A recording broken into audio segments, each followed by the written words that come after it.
Chevron essentially owns our government. The Supreme Court just verified that they own the government. That the attack on Matt Taibbi is part of a larger effort to shut down those who are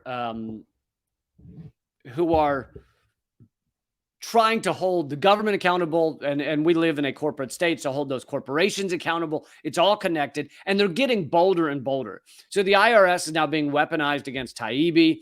As one example, also part of this effort is the demonetizing and banning of various journalists who reveal the truth, like me, Chris Hedges, Graham Elwood, very many others, going after journalists like Julian Assange, I already mentioned.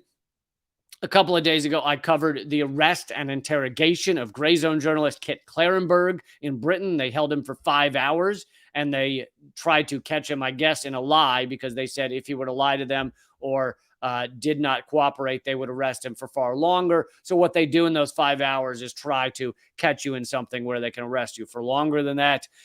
Going after lawyers, not just journalists, but lawyers who have succeeded or trying to succeed in winning cases against corporate titans that really own our government, like they did against Stephen Donziger for winning against Chevron. Chevron essentially owns our government. The Supreme Court just verified that they own the government. The Supreme Court went along with the Chevron prosecutor, putting Stephen Donziger on multi-year house arrest. Going after comedians, as I've already mentioned. Randy Credico was attacked mercilessly by MSNBC first, but then also put on Ukraine's kill list, having his Twitter account banned.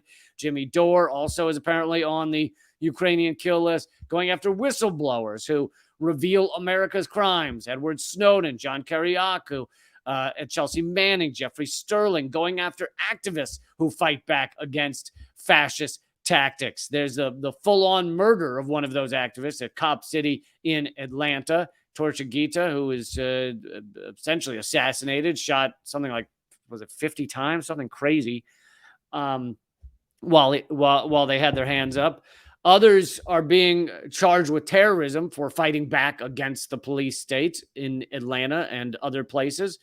But the authorities are also going after those who try and raise the bail funds to get those activists out of prison. I just covered that story a couple of days ago, or yesterday maybe, about the arrest of those raising bail funds for those protesting Cop City in Atlanta, and the persecution of those who just speak in a way that's not acceptable, like Omali Yeshitela, the head of the Uhuru movement in St. Louis and Florida, who are 4 people in that movement are facing federal indictments for what the government themselves has called weaponized free speech. So they're admitting that it's free speech that they're going after these folks for.